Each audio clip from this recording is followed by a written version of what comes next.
This is from my short story collection, Mail Order Magic. It's called One Less Problem. Dave Munro walked slowly down the dimly lit London side street at midnight. His ears were attuned to the sounds of the night, drunken revellers nearby, a police siren in the distance, a cat somewhere, his army boots clipping on the wet pavement. Further down the road he saw several alleys to the left. He crossed the road so that he would pass the entrances, heart beating faster, eyes slitted, every muscle alert. He remembered Bosnia, entering houses ready to greet occupants with a terse smile or lethal lead, protecting the good people, executing the bad ones on the spot, time after time. He was Sergeant Munro then, feared, welcomed, relied upon, respected. His guys were the best. Never mind the SAS, this was real soldiering. His men would have died for him, and he for them. But he kept them alive. He had a nose for a trap, a danger radar, which had never failed. The radar was working now, although there was nothing to see in the street or in the alley, but some people are good at hiding. He took a deep breath and clenched his fists repeatedly, encouraging the blood to flow in his arms. He'd used the same clenching trick unseen inside the gloves when he was Northern County's junior boxing champion. Davy Magic Munro, they called him. Fast hands, they said. He knew it was all down to his arms being ready because of the clench trick. He was also developing the radar back then. His opponents might as well have shouted just before they struck. It was so obvious to him. He had ample time to dodge.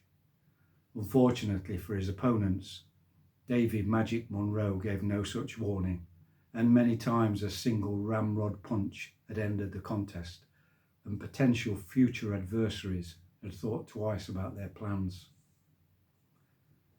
A woman's voice echoed from the next street, sounding drunk, and Dave thought of Gina. The image that had recurred 1,000,000 times, himself standing at the altar next to his brother, looking around as the music started, and seeing Gina in her white dress. His knees had buckled, love almost felling him in a way that no boxer ever could, and tears had sprung to his eyes. The most beautiful sight he'd ever seen, and she was to be his wife. On the cold, wet street, Dave tried to hang on to the image, but as always, another image, ugly and vicious, replaced it. The other familiar image, 5 years later, 2 years after the birth of Leanne, 3 weeks after Gina had left him. The train crash at Clapham on the news, which meant the possibility of reconciliation had gone forever.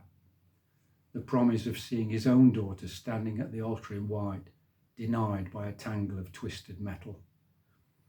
Dave had become a recluse for a long time, then flirted with vodka, experimented with prostitutes, taken antidepressants for 6 months, and finally found his purpose, or rather, rediscovered a purpose from an earlier phase of his life. Now he felt clean. Now he thought he was straight. His mind and body were working together again. The faintest shadow moved in the next alley. It was enough. He took a glance behind himself from habit, saw nothing. A voice in his head shouted, "Check, Frank, clear." He stepped in front of the alley. A large figure emerged and stood before him, all in black except for the silver of the knife blade. "Your money, man," a dark, demanding voice. The eyes deep in the shadows of the hood looked desperate. Dave reached into his trouser pocket, but no wallet emerged. The desperate eyes were dismayed to watch the 18-inch polished bayonet emerge from the hidden scabbard. "Hey, man," the voice now a confused whine. What the mugger was going to say, Dave never found out, because as he swung the bayonet, its arc severed windpipe, jugular, and half the neck sinews. The body fell to the floor like a rag doll, and warm blood gushed onto the cold pavement. Dave dragged the corpse back into a dark corner of the alley, replaced the bayonet, and walked quickly away, with the satisfaction of a job well done. One less problem for the good people of London.